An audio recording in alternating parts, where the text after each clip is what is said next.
시편 4편 1절로 봉독해 드리겠습니다. 내 의의 하나님이여, 내가 부를 때 응답하소서. 곤란 중에 나를 너그럽게 하셨사오니 내게 은혜를 베푸사 나의 기도를 들으소서. 인생들아, 어느 때까지 나의 영광을 바꾸어 욕되게 하며 헛된 일을 좋아하고 거짓을 구하려 하는가. 셀라. 우선 2절까지 봉독해 드렸습니다. 1, 2편에서 메시아 언약을 선포했습니다. 그리고 그 선포된 언약을 언약 백성들이 강구하는 내용이 3편부터 106편까지 이어지게 되겠습니다. 그 가운데 시기적으로 선민나라가 창건되기 전에 구한 내용들, 그 내용들이 3편부터 41편까지 소개되고 있는데요. 그 중에 첫 번째 시련에 대한 강구 내용. 자, 이 정도면은 이제 흐름을 여러분들이 기억하시고, 그리고 이제 본문을 이해하실 수 있는데요. 자, 시련 가운데서도 아주 극한 고난 중에서 강구를 하는 장면이 3편부터 5편까지 소개되고 있습니다. 자, 지금 이제 4편 내용인데요. 4편 내용 1절로 2절에 보니까 공의의 하나님이 의인의 기도에 응답하실 것을 믿고 강구하는 장면이다. 이렇게 소제목을 달았습니다. 내 의의 하나님이여, 우리 하나님이 의로우신 분이시다. 의의 하나님이시다. 하나님이 메시아 언약을 선포할 때, 그때 의를 말씀하셨고 나라를 말씀하셨습니다. 그러니까 메시아가 이 땅에 오시는 이유는 하나님의 의를 이루시기 위함입니다. 그리고 하나님의 나라를 이루시기 위함입니다. 그러니 당연히 오셔서 하실 일이 의를 이루시는 일입니다. 그래서 내 의의 하나님이요, 그 의를 드러내시는 내용이 바로 공의라고 해서, 그래서 제가 공의의 하나님이 의인의 기도에 응답하실 것이다, 이렇게 제가 소재를 달았는데요. 내 의의 하나님이요, 나를 의롭게 하시고 하나님의 의를 드러내실 하나님이시요, 내가 부를 때 응답하소서. 우리가 기도를 할 때요, 정확히 누구에게 하는지, 어떤 분에게 하는지, 또 그분이 어떤 능력이 있는지 알고 해야 돼요. 사실은 종교를 안 가진 사람은 없거든요. 인류 중에 뭐 어떤 사람은 그래요. 나는 내 주먹을 믿지 아무것도 안 믿는다 그러는데, 사실은 그 주먹이 대단한 능력 있는 존재인 줄 알고 자기 주먹을 믿는 거예요. 그러니까 주먹을 믿는 사람도 사실은 신을 믿는 거예요. 다만 그 신이 자기죠. 자기 주먹인 거죠. 그러니까 실제로 불신자는 아무도 없습니다. 다 나름대로는 다 신앙을 가지고 있어요. 다만 그 믿음의 대상이 황당한 거죠. 헛된 것이고 엉뚱한 믿음이죠. 그러니까 기왕 믿을 바에는 제대로 알고 믿어야죠. 그렇죠? 내가 믿는 신이 정확해야 되고, 그분이 실제로 살아 계셔야 되고, 능력이 있어야 되고, 지금도 역사하는 그런 신이어야 우리가 믿어도 헛믿음이 안 되는 거죠. 근데 만약 그걸 모르면 자기가 믿고 사는 것이 결국은 못 믿을 것을 믿었으니까 믿음에 대한 배신을 당하는 거죠. 그래서 수많은 사람들이 마지막에 가서 나는 헛살았어, 이런 소리를 하는데, 그건 자기 믿음에 대한 배신을 당한 겁니다. 자기가 뭘 믿고 살았든 간에 믿고 살았는데 그 믿음이 그 믿음대로 되어진 게 아니에요. 그러니까 그 믿음에 배신을 당하니까 나는 헛살았다, 이런 소리를 하는 거예요. 그러니까 헛살지 않으려면 정확히 내 믿음의 대상이 누군지, 그분이 어떤 능력을 가지고 있는지, 정말 내가 구할 만한, 내가 믿고 살 만한 그런 대상인지 정확히 알아야 됩니다. 알아야 되는데, 본서를 기록한 다윗은 그분이 바로 내 의를 이루실 그분이시다. 그는 그 의를 약속하신 하나님을 정확히 알고 거기에 대한 간구하는 내용이다 그 말이에요. 자, 그걸 믿고 지금 구하는데 뭐라고 구하는가? 내가 부를 때 응답하소서. 곤란 중에 나를 너그럽게 하셨사오니 내게 은혜를 베푸사 나의 기도를 들으소서. 이런 믿음 없이는 구할 수 없는 기도를 하고 있습니다. 자, 그러면서 내 의를 해치려 하는 자들, 바로 원수들이죠. 또는 대적들이죠. 그들은 끊임없이 하나님과의 관계를 끊으려 하고 자기를 빠뜨리려 하고 죄악 속에 들어가게 하고 이런 짓을 하고 있습니다. 그런 자들을 향해서 이렇게 외칩니다. 인생들아, 어느 때까지 나의 영광을 바꾸어 욕되게 하며 헛된 일을 좋아하고 거짓을 구하려 하는가? 셀라. 결국 하나님을 모르는 자들이 하나님을 믿는 자들을 향해서 대적하기도 하고, 왜 그렇게 사느냐, 차라리 나를 믿어라, 내 주먹을 믿어라, 뭐 이런 식으로 욕을 하고 비방을 하고 자꾸만 타락하기를 바라고 이렇게 하는데, 그것들이 나의 영광을 바꾸어 욕되게 하는 일이고 헛된 일을 좋아하고 거짓을 구하려는 일이다. 언제까지 그 짓 할래? 그 말이죠. 그거 다 헛일 될 건데, 그러면서 하나님에 대한 확신은 이렇게 가지고 있습니다. 여호와께서 자기를 위하여 경건한 자를 택하신 줄 너희는 알지어다. 자기를 대적하고 회방하고 넘어지기를 구하고 있는 자들에게 하는 말이, 인생들아, 여호와께서 자기를 위하여 경건한 자를 택하신 줄 너희가 알지어다. 우리가 필요해서 붙잡았으면 뭐 하나님이 귀찮으면 내버릴 수도 있고 포기할 수도 있어요. 나 귀찮게 하지 말아라, 나 너 같은 거 이제 안 본다, 그리고 거들떠도 안 볼 수 있어요. 근데 우리 하나님이 우리를 택하실 때 우리의 무슨 이쁜 구석이 보여가지고 우리 하는 짓이 좋아서 그래서 택하신 게 아니고, 당신 의를 이루시기 위해서, 당신 영광을 드러내기 위해서, 당신 이름을 빛내시기 위해서 그래서 택하신 거거든요. 그것도 잘난 자를 택한 게 아니라, 잘나면은 당신이 가려워지니까 오히려 못난 자, 약한 자, 무능한 자, 어리석은 자, 세상에 소망 없던 자, 이런 자들을 택해서 당신이 받으실 그 영광을 씌워주는 거예요. 그러니까 그들을 통해서 찬양을 받게 되고 영광을 받게 되고 이런 결과가 되는 거예요. 그러니까 3절로 4절의 내용은 그 하나님이, 우리를 택하신 그 하나님이 바로 신실하신 분이시고, 그분은 자기 이름을 위하여 우리를 택하셨다. 그러니까 우리가 그분을 믿고 구할 수 있다, 그런 뜻으로 말씀하는 내용이에요. 여호와께서 자기를 위하여 경건한 자 택하신 줄을 너희는 알지어다. 내가 그를 부를 때에 여호와께서 들으시리로다. 내가 필요해서 구했으면 하나님은 안 들을 수도 있어요. 근데 당신이 당신의 의를 위해서 우리를 택하셨기 때문에 우리의 기도에 눈 감지 않으실 것이다, 그 말이에요. 당신 이름을 위해서라도 우리를 당신이 들으실 것이다. 그러니까 그 하나님과의 관계를 단절시키려고, 또는 우리를 타락하도록 하려고 하는 그런 헛된 짓을 하지 말아라, 그 말이죠. 그러면서 4절, 너희는 떨며 범죄하지 말지어다. 자리에 누워 심중에 말하고 잠잠할지어다. 그렇게 하실 하나님을 생각한다면 너희들의 모든 것은 다 헛것이 될 거니까 떨면서 범죄하지 말지어다. 그런 장깨에 스스로 빠지지 말지어다.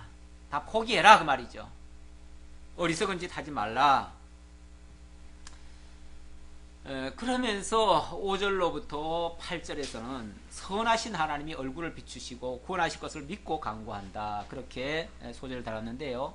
이번에는 선하신 하나님, 그러니까 1, 2절에서는 의의 하나님, 3, 4절에서는 신실하신 하나님, 그리고 5, 6절에서는 선하신 하나님, 그 선하신 하나님이 우리에게 은혜를 베풀어서 구원을 이루실 것이라고 하는 그러한 내용의 말씀이 되겠습니다.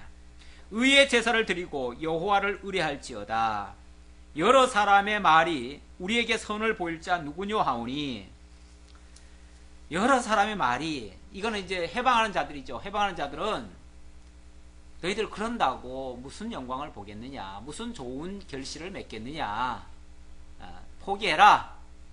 너희 하나님이 어디 있느냐, 너희 하나님이 뭐 잘해줄 것 같으냐, 너희들이 그렇게 구한다고 해서 하나님이 너희 편이 돼줄 줄 아느냐, 하나님이 있기는 어디 있어, 이런 식으로 말할 때에 하나님 앞에 의의 제사를 드리고 여호와를 의지하라. 그렇게 할 때에 여호와께 의의 제사를 드리고 여호와를 의지하라. 그러면서 우리에게 선을 보일 자 누구뇨 할 때에 여호와여 주의 얼굴을 들어 우리에게 비추소서. 저 해방하는 자들이 그런 말을 하지 못하도록 하나님께서 우리에게 선한 얼굴을 보이시고 은혜를 베풀어 달라고 하는 그런 내용이 되겠습니다. 주께서 내 마음에 두신 기쁨은 그들의 곡식과 새 포도주가 풍성할 때보다 더하니이다. 사실 우리가 마음에 기쁨을 얻는다고 하는 것은요, 물질의 어떤 많고 적음, 어떤 외적인 조건, 여기에 비례하는 게 아니거든요.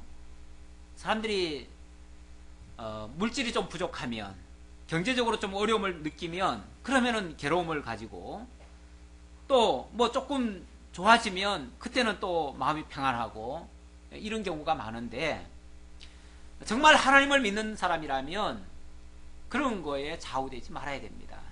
당연히 그렇게 좌우되지 않아야죠. 왜 그러냐면 이 보이는 것이라고 하는 거는 잠시 잠깐 주어지기도 하고 없어지기도 하고, 그게 영원한 게 아니거든요.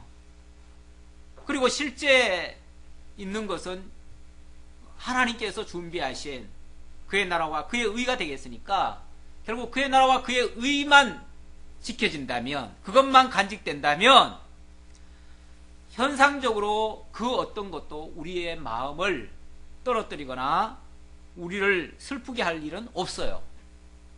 그래서 주께서 내 마음에 두신 기쁨, 그게 바로 의에 대한 기쁨입니다.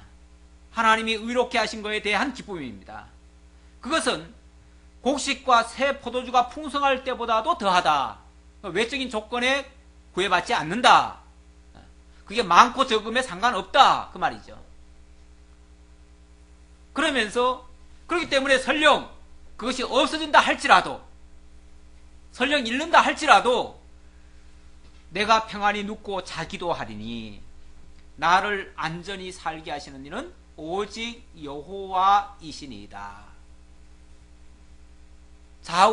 어느 것에도 좌우되지 아니하고 마음이 요동치지 아니하고 그런 거에 상관없이 나는 평안히 눕고 자기도 하고 또 안전히 살게 하시는 하나님을 믿고 내 할 일을 한다는 거죠.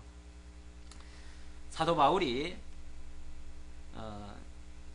하나님께서 때로는 엄청나게 고통스러운 곳에다가 밀어넣기도 하고요, 또 어떨 때는 그래도 믿음의 형제들을 만나가지고 그들로부터 도움을 입어서 좀 평탄한 길을 가기도 했습니다. 그래서 때로는 경제적으로 좀 부유할 때도 있었고, 때로는 완전히 가난함에 처할 수도 있었어요. 그랬을 때에 자기는 하나님께서 처하게 하신 형편대로 가난에 처하기도 하고 부요에 처하기도 하고, 그러면서 일체 비결을 배웠노라, 그런 말을 합니다. 일체 비결을 배워놓으면 가난한들, 부자들 나에게 미치는 영향은 별반 다를 게 없어요. 똑같아요. 그래서 그 중심에 따라서 그게 바로 결국은 믿음이죠. 그게 신앙이죠. 신앙이 있는 사람이 뭐 때문에 죽겠다, 뭐 때문에 죽겠다, 이런 소리는 사실 그 합당한 소리가 아니에요. 그런 소리는 나에게 아직 그것을 감당할 만한 믿음이 없다는 것을 고백하는 이야기예요. 그러니까 믿는 사람은 지금은 현재 되어지는 그 어떤 현실 가지고 불평불만할 게 아니에요. 오히려 이런 때는 이렇게 해주셔서 나로 하여금 감사하게 하고, 또 저런 때는 이렇게 해서 또 하나님이 나로 하여금 겸손하게 하고, 하나님께서 때로는 낮추시더라도 나를 겸손하게 하시는구나, 나를 병들게 하더라도 나로 자고하지 않게 하시는구나, 이런 식으로 이제 해석을 하는 거죠. 전부 다 해석을 하니까 그게 믿음으로 다 승화가 되는 거예요. 그러니까 사도 바울도 병이 들어가지고 사실은 아주 고질병이 있어요. 고질병이 있어가지고 그 병 때문에 하나님 앞에 3번을 기도했다잖아요. 3번을 기도했는데 하나님께로부터 들려오는 소리는 내 은혜가 너에게 족하다, 이것으로 만족하라 그 말이죠. 그래서 나중에 사도 바울이 깨달은 것은, 하나님께서 내게 이것이 있어야, 이 가시가 있어야 나로 겸손히 하나님의 말씀을 따르게 하는구나, 그래서 나로 자고하지 않게 하시려고 내게 가시를 주셨다라고 그렇게 고백을 하죠. 그러면서 그것을 자기에게 짊어지어준 평생의 십자가로 여기고 그냥 달게 짓고 가는 거죠. 예수님께서도 나를 따르는 자는 자기 십자가를 지고 나를 따르라 하셨는데, 어쩌면 각자에게 다 한두 가지씩의 십자가들은 다 짊어져요. 그 십자가가 뭐 특별히 예수님 지는 그런 십자가는 아니지만 남은 십자가라고 했으니까 어떤 고난의 십자가죠. 각자에게 다 고난의 십자가를 짊어지고, 그걸 통해서 주님의 마음을 좀 읽고 주님의 그 형편에, 그 주님의 그 고난에 같이 동참하는 마음으로 그렇게 겸손히 따라가는 거죠. 그럴 때 우리가 딴 생각을 안 합니다. 세상에 취하지 않습니다. 다른 것을 추구하지 않습니다. 그래서 결국 나를 나되게 하시는 그러한 소중한 도구들이에요. 그런 의미에서 사실 우리가 불만할 게 없어요. 이걸 주든 저걸 주든, 이거는 나로 하여금 이렇게 만드시려고, 또 저거는 나로 하여금 저렇게 하게 하시려고, 그렇게 해석하면 다 감사의 조건이 될 수 있습니다. 그래서 어떤 형편에 상관없이 내가 평안히 눕고 자기도 한다. 만약에 이것 때문에 골치 썩고 저것 때문에 막 신경 쓰면은 잠이 오겠어요? 잠이 안 오지요. 눕지도 못하지요. 하루에도 몇 번씩 일어나지요. 자다가도 벌떡벌떡 일어나지요. 그런 것들이 다 우리를 하나님께서 연단해서 하나님의 사람으로 만들어가는 그러한 섭리라는 것을 기억해야 하나님께 맡기고 내 삶 전체가 하나님 손에 있습니다. 그래서 나를 안전히 살게 하시는 하나님께 내 모든 것을 맡기고 평안히 눕고 자기도 한다, 이렇게 고백을 했습니다. 자, 그 다음 5장으로 넘어갑니다. 같이 이어지는 말씀이라고 이해하셔도 되는데요. 자, 이번에는 왕이신 하나님이 기도를 들으시고 응답하실 것을 믿고 간구하는 장면입니다. 하나님을 왕이라고 표현합니다. 여호와여, 나의 말에 귀를 기울이사 나의 심정을 헤아려 주소서. 나의 왕 나의 하나님이여, 내가 부르짖는 소리를 들으소서. 내가 주께 기도하나이다. 나의 왕 나의 하나님이여. 이 왕이라는 것은 사실은 나라가 있지 않고는 왕이 없지요. 그러니까 이 나라에 기초한 왕이십니다. 하나님께서 나라를 세우시고 그 나라의 왕으로서 나를 주관하시고 다스리실 분이심을 알고 믿고, 그리고 그분에게 의지하는 그런 마음 상태죠. 자, 기도의 내용은 뭡니까? 여호와여, 아침에 주께서 나의 소리를 들으시리니 아침에 내가 주께 기도하고 바라리이다. 아침에 기도한다는 말씀이 무슨 말이죠? 그리고 아침에 이거 뭐 새벽 예배 하라는 얘기인가요? 이 말씀 때문에 새벽 예배 근거로 삼는 사람들도 있습니다. 봐라, 다윗도 아침에 기도하지 않았느냐, 아침에 기도하니까 하나님이 응답하지 않았느냐, 그러니까 아침에 기도하는 것이 맞다. 그래서 새벽 예배에 근거로 삼기도 하는데, 물론 뭐 우리가 아침 예배 하는 거 좋습니다. 우리가 할 수만 있으면 매일같이 정말 예배하면 얼마나 좋겠어요. 사실은 예배라고 하는 것이 꼭 아침에는 하고 뭐 점심은 안 해도 되고 뭐 저녁에는 뭐 안 해도 되고 그런 겁니까? 그런 거 아니죠. 우리 아까 권사님 사석에서 이야기하다가 어떤 사람이 와가지고 당신은 예배를 언제 드립니까? 어느 날에 드립니까? 그래서 주일날 드리죠. 그랬더니 그거 잘못됐습니다. 예배는 안식일날 드려야 됩니다. 그러면서 안식일날 예배를 드려야 된다라고 주장을 했대요. 그런데 어느 날 예배를 드립니까? 라는 말에 걸리신 거야 사실은. 왜냐하면 예배는 어느 날에 드리는 겁니까?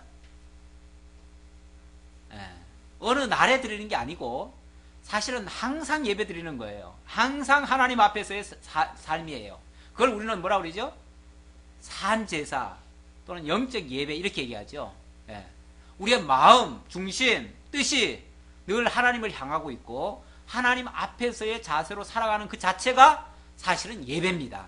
예배고, 그러면 주일날 우리가 교회에 오는 건 뭔가? 주일날 교회에 오는 것은 엄밀한 의미에서는 그날 하나님의 성도들이 어느 약속을 한 거예요. 약속을 한 거예요. 우리끼리 약속을 하는데 어느 날로 약속을 잡았냐면은 세상이 쉬는 날 약속을 잡은 거예요. 그렇죠? 세상이 쉬는 날 약속을 잡다 보니까 세상이 일요일 날 쉬어요. 그러니까 일요일 날 우리가 모여서 하나님의 말씀을 같이 상고하고 하나님의 뜻을 살피자.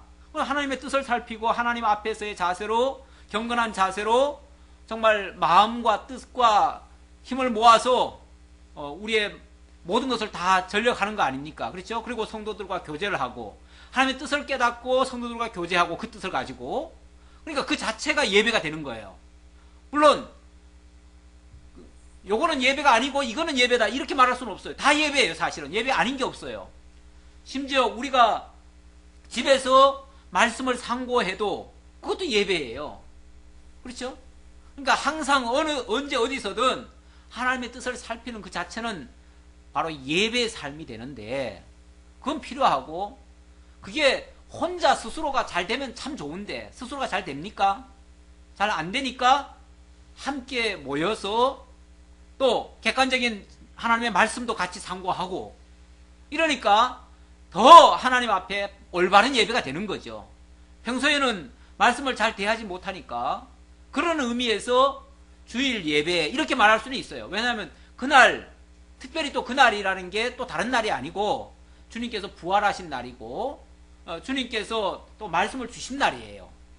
그러니까 그래서 초대교회 때부터 안식 후 첫날에 모여서 떡을 떼고 교제를 하는 그런 풍습이 있었어요. 그게 아예 전례가 되어버렸어요. 그래서 나중에는 의뢰의 안식 후 첫날에 사람들이 모여가지고 그날은 쉽게 말하면 성찬도 하고 이렇게 했어요. 했으니까 그게 이제 역사적으로 이제 전통이 내려오다 보니까 그러면은 기왕이면 안식일 날보다 안식 후 첫날에 더 의미가 있잖아요. 예수님 부활하신 날이고 하니까. 그래서 그날을 우리가 주의 날이라고 하자. 그래서 사실은 주일이라고 표현한 거는 이거는 그냥 교회가 정한 겁니다. 성경에는 주일이라는 말이 없어요. 그냥 주의 날이라는 말은 있긴 있어요. 주의 날이라는 말이 있긴 있는데 그걸 근거로 해가지고 그냥 주일이라고 표현을 했어요. 그래서 우리가 그렇다고 해가지고 주일을 날짜를 지킵니까? 그게 아니죠. 주일날 예배를 드리는 거죠. 주일날 날짜를 지키는 게 아니에요. 그러니까 날짜 어느 날 지킵니까? 라는 말은 이건 함정이 있는 말이에요. 그러니까 그런 말을 하거들랑 우리가 왜 날을 지키느냐? 골로새서 3장인가에 보면 우리가 날과 절기는 더 이상 우리가 지키는 게 아니에요. 율법 아래서 지키는 게 아니에요. 그렇기 때문에 이제 우리는 날짜를 지킬 이유가 없어요. 이제는 어떤 모이기 좋은 시간에 모여서 약속된 시간에 함께 하나님을 예배할 수는 있지만 그걸 날짜 지킨다고 말하는 건 아니죠. 여기 아침에 주께서 나의 소리를 들으시리니 아침에 내가 주께 기도하고 바라리이다. 여기 아침이란 말은 하루의 첫 시간 아닙니까? 어찌 보면 맨 먼저 아닙니까? 맨 먼저 하나님께 아뢰고. 그러니까 이 말은 내가 무슨 일을 하기 전에 먼저 하나님께 아뢰는 거죠. 그리고 하나님께로부터 어떤 그 지혜를 받아가지고 그걸 가지고 하루를 살아가는 거죠. 그러면은 그게 응답 받는 거죠. 그렇죠? 그러니까 먼저 하나님께 아뢰는다는 그런 측면이고, 또 아침이라는 이 개념은요, 사실은 어두운 밤을 지나고 새로운 시작 아닙니까? 새로운 시작이죠. 그렇죠? 그리고 어두운 밤이라고 하는 것이 사실은 이 어두운 그 터널과 같은 걸 얘기해요. 성경에서는 특히 이 어둠을 표현할 때 사실은 이 고난을 가지고 얘기합니다. 그러니까 고난의 시간을 지나서 새로움의 시작을 하나님께로부터 응답을 받아서 그 문제를 해결해 가는 거죠. 그러니까 하나님께서 새로운 어둠을 지나고 고난을 거치고 그리고 이제 새로운 소망을 주시는, 그걸 가지고도 또 표현할 수도 있어요. 그리고 이게 이제 예언적으로 말한다면 예수님께서도 어두운 밤에 결국 무덤 속에 계시다가 이른 새벽에 부활하시잖아요. 예.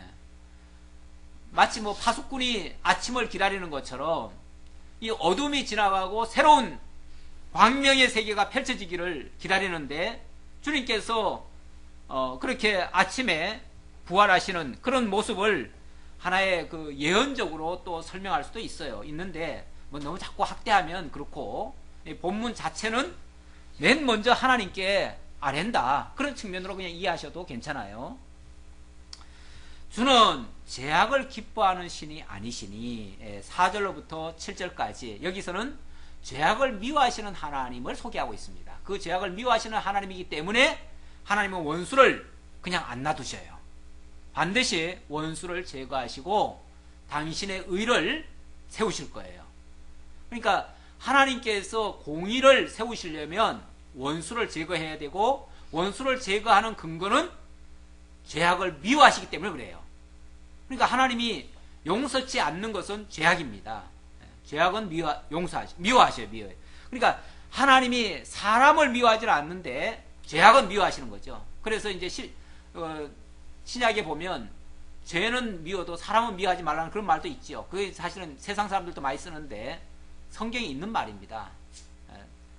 하나님께서 죄를 미워하시기 때문에 우리도 같이 죄를 미워할 수 있습니다. 그런데 죄 미워하다가 자칫하면 죄 지은 사람까지 미워할 수가 있죠. 그러니까 사람은 미워하지 말라고 하는 말입니다. 그런데 우리 주님은 분명히 죄악을 미워하셔요. 주는 죄악을 기뻐하는 신이 아니시니 악이 주와 함께 머물지 못하며 오만한 자들이 주의 목전에 서지 못하리이다. 주는 모든 행악자를 미워하시며 거짓말하는 자들을 멸망시키리이다. 여호와께서는 피 흘리기를 즐기는 자와 속이는 자를 싫어하시나이다. 오직 나는 주의 풍성한 사랑을 힘입어 주의 집에 들어가 주를 경외함으로 성전을 향하여 예배하리이다. 악한 자들은 이렇게 음모를 꾸미고 죄악에 빠뜨리고 의인이 넘어지기를 바라고 이런 짓을 하는데, 우리 하나님이 그들을 가만 안 두실 거다. 그리고 그들을 원수 갚으시고 죄악을 미워하시니까 그들을 제거하시고, 의인에게는 하나님 앞에 들어가서 주를 경외함으로 성전을 향해서 예배하게 할 것이다. 예배라는 말 다시 나왔는데, 원래 그 예배라는 단어 자체는 하나님 앞에 엎드린다는 얘기예요. 하나님 앞에 엎드린다. 그러니까 우리의 모든 것을 하나님 앞에 내려놓고 하나님의 은혜를 힘입기를 바라고 이렇게 하는 그런 자세죠. 자, 그리고 8절에서는요, 8절로 12절까지는 복의 하나님이 주를 사랑하는 자에게 복 주실 것을 믿고 간구한다. 하나님은 궁극적으로 당신의 택하신 백성들에게 복을 주시기로 작정하신 분이셔요. 그래서 이런 과정을 거쳐서는 마침내 우리에게, 의인에게 복을 주실 것이다 라는 말씀입니다. 자, 9절 보죠. 우리 한번 교독 좀 해볼까요?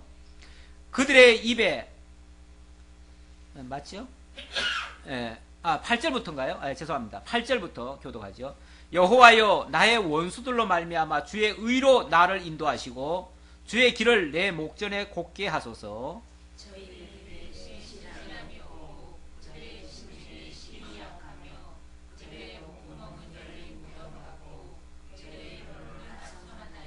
예, 확실히 피곤하시군요. 예.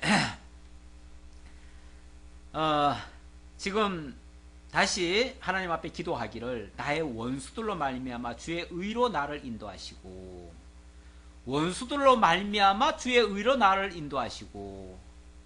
자, 원수들로 말미암아 어떻게 주의 의가 나타나죠? 원수들이 지금 해방을 하고 의인을 넘어지게 만들려고 하고 의인을 지금 괴롭히고 있잖아요. 그런데 그 원수들을 제압하시고 그들의 그 계교가 성공하지 못하도록 하나님께서 막으시면 그게 하나님의 공의의 심판 아닙니까? 그렇죠? 거기서 이제 하나님의 공의가 나타나고 자기는 그로 말미암아 의롭게 되어지는 거죠. 그 말이고, 그들의 입에는 신실함이 없고 그들의 심중에는 심이 악해서 악이 가득 차서 그들의 목구멍은 열린 무덤 같고 그들의 혀로는 아첨합니다. 사람이라고 하는 게요, 입으로 나오는 것은 그 마음 속에 있는 것의 표현입니다. 그렇죠? 원래 행동은 또 말의 의지의 표현이고요. 그렇죠? 그러니까 이 행동까지 나오기에는 그 사람의 그 말이 사실은 근거가 됩니다. 그리고 그 말은 그 사람의 생각 속에 있는 것이 드러나는 거예요. 그리고 그 사람 생각 속에는 근본적으로 그 악함이 있는 거예요. 그러니까 결국 그 악함이 악한 생각을 하고 악한 생각이 악한 말을 하고 악한 말이 악한 행동까지 만들어내는 거예요.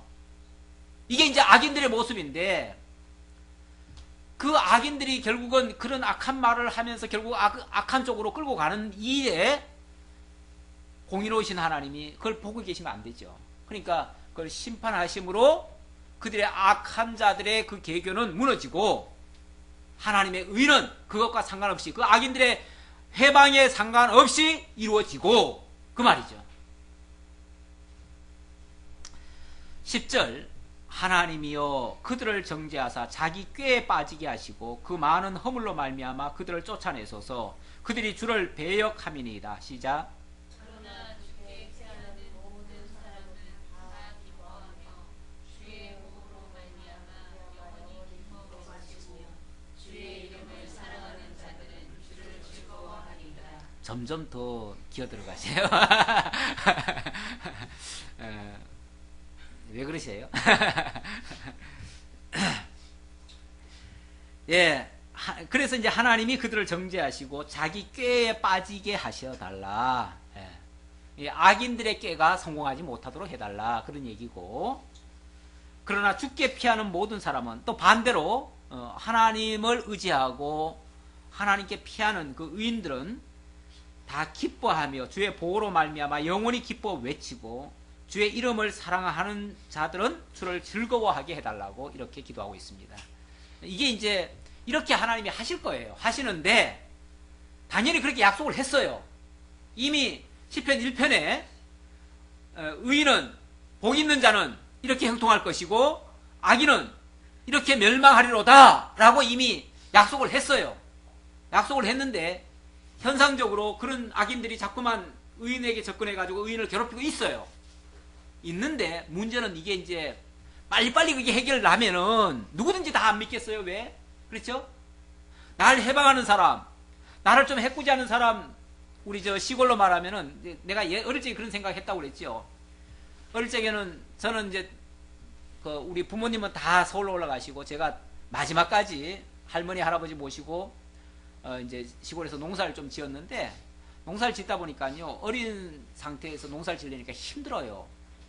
그러니까 제가 농사를 그렇게 잘 못 짓습니다. 사실은 잘 못 지어요. 또 혼자 뭐 소도 먹이고 뭐도 하려니까 그 감당이 안 돼요. 그러니까 막 비 오고 뭐 하고 하면은 논에 물도 대야 되지 뭐도 해야 되는데 무슨 생각이 자꾸 드냐면은 나는 그래도 예수 믿잖아요.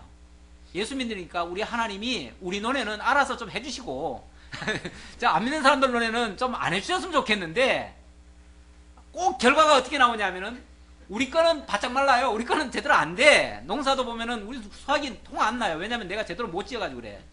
그런데 예수도 안 믿고 그런 사람들 논에는요 얼마나 잘 되는지 몰라. 그리고 소도 그래요. 소도 나도 나름대로 열심히 키운다고 했는데 우리 소는 바짝 말라요. 근데 다른 남의 집 소들은 다 어쩌면 그렇게 살이 잘 찌는지 몰라. 그러니까 하나님이 왜 내 편을 안 들어주시는지 아주 서운해요. 때로는. 그러니까 기도를 할 때 그런 기도를 해요. 할 때가 있어요. 진짜 어린 마음에. 하나님, 우리는 믿는 사람이니까 우리한테도 좀 잘해 주셔서 저 안 믿는 사람들이 우리 보고 좀 부러워할 수 있도록 이렇게 해주셨으면 좋겠습니다. 근데 이게 현실이 그렇지 않잖아요. 않다 보니까 때로는 현실과 마치 하나님의 말씀이 안 맞는 것처럼 오해가 될 수 있어요. 그러니까 의인들이 이게 자꾸만 실족하려고 그래요. 때로는. 그러니까 하나님 약속 분명히 알았어요. 알고 그렇게 기도를 하는데 현실이 그렇지 않으니까 자꾸만 이게 실망을 하는 거예요. 실족을 하는 거예요. 이게 빨리 이루어졌으면 좋겠는데 빨리 안 이루어져요. 제가 지난번 다윗 예를 들었잖아요. 다윗만 해도 무려 23년이 지난 다음에서 비로소 그 역사가 일어나거든요. 그러니까 그때까지는 얼마나 힘들겠어요. 그런데 반대로 얘기하면 그때까지 기도를 줄기차게 할 수 있는 거예요. 또 그렇죠? 하나님의 은혜를 계속 구할 수가 있는 거예요. 그게 어떤 의미에서는 하나님께서 우리로 하여금 그렇게 기도하게 하시려고 그런 환경을 주신 거예요. 끝까지 소망을 놓지 말라고 그렇게 하시는 거예요. 그러니까 그걸 모르면 우리가 중간중간이 실족할 수가 있는데 그러나 끝끝내는 하나님께서 복 주실 겁니다. 복 주실 거예요. 그게 바로 마지막 12절의 말씀입니다. 12절 말씀 한번 다 같이 합독을 해보죠. 여호와여, 주는 의인에게 복을 주시고 방패로 함같이 은혜로 그를 호위하시리이다. 반드시 끝에는 뭐 하실 거다? 의인에게 복을 주실 것이다. 이게 이제 이 시인의 마지막 자기 신앙 고백이고 하나님을 의지하는 그 마음의 표현입니다. 하나님, 지금 이렇게 어렵지만 끝에는 반드시 하나님께서 의인에게 복 주실 줄 믿습니다. 그리고 방패로 함같이 은혜로 그를 호위하실 것을 굳게 믿습니다. 이 믿음 놓지 않겠습니다. 옛날에 그 산기도 갈 때 그런 두려움이 있었어요. 산기도 갈 때 산기도를 가면은 그 신학교에서 이제 산기도를 시키는데 산기도를 가면 하필이면요 집단으로 못하게 해요. 혼자 저만큼 떨어져서 가서 하게 해요. 예. 남의 소리가 안 들려야 순수하게 하나님 앞에 기도할 수 있다고. 그래서 일부러 거리를 멀리 뛰어놔요. 뛰어놓는데 그래서 저기 강원도도 가고 여러 군데 갔거든요. 예, 가면서 산 속에 들어가 가지고 깊숙한 데서 이제 기도를 하다 보니까 뭐가 제일 겁나냐면요, 사람은 겁이 안 나요. 사람은 겁이 안 나는데 이 짐승이 겁이 나요. 왜냐하면 사람은 하다못해 다급하면은 이 마귀야 물러가라 이렇게 외치면은 사람은 알아듣기라도 하잖아요. 그러니까 뭐 피하기라도 할 텐데 짐승은 못 알아듣잖아. 우리가 뭐라고 외쳐도 못 알아들 거 아니에요. 그러니까 그 생각이 나는 거예요. 그러면서 짐승이 해칠까봐 사실은 그게 덜컥덜컥 겁이 나더라고. 그것도 물론 믿음이 부족해서 하는 소리죠. 예. 그런데 여기 말씀 보니까 주께서 방패로 함같이 은혜로 그를 호위하신다. 방패. 주님이 방패가 되어주신다는 거예요. 방패. 울타리가 되어주시고 반석이 되어주시고 또 벽이 되어주시고 요새가 되어주시고 나의 피할 바위가 되어주시고 이렇게 되어주신다. 그러니까 하나님께서 반드시 그 악한 자의 위협에 피할 수 있도록 도와주신다는 것을 믿으니까 그렇게 기도할 수 있는 거예요. 지나놓고 보니까요, 그때는 이제 제가 뭐 신학교 다닐 때만 해도 그때도 아직까지는 뭐 초기죠, 제가. 그러니까 그런 염려가들이 많았는데 나중에 이렇게 지나보니까요, 참 그래도 그 위험한 시기가 여러 번 지나갔어요. 여러 번 지나갔는데 만약에 그때에 아차 하는 순간이면은 사실은 잘못될 수가 있거든요. 근데 지나놓고 보니까 그 순간순간 때마다 그 위기 상황을 하나님께서 피하게 하셨더라고요. 그래서 하나님이 방패로 나를 호위해 주셨다라는 것을, 이건 지나오고 나서 이제 고백할 수 있는 이야기입니다. 그러니까 이걸 미리 안다면 안심할 수 있죠. 안심하고 눕기도 하고 자기도 하는 그런 믿음이 될 수 있는 거죠. 근데 그걸 미리 알지 못하면 계속 염려, 불안, 걱정 이게 이제 끊어지지 않는 거죠. 그러니까 중요한 거는 하나님의 약속을 우리가 굳게 믿고 있느냐 안 믿느냐 그게 이제 제일 중요합니다. 그래서 어떠한 경우에도 하나님의 약속은 놓치지 말아야 된다. 하나님이 의인에게는 반드시 복을 주시고 마침내 은혜로 호위하신다는 이 사실을 굳게 믿으시고 어려움 혹시 현재 어려움이 있다 할지라도 하나님께 맡기면서 이겨내시는 여러분들 다 되시기를 진심으로 기원하면서 말씀 마치도록 하겠습니다.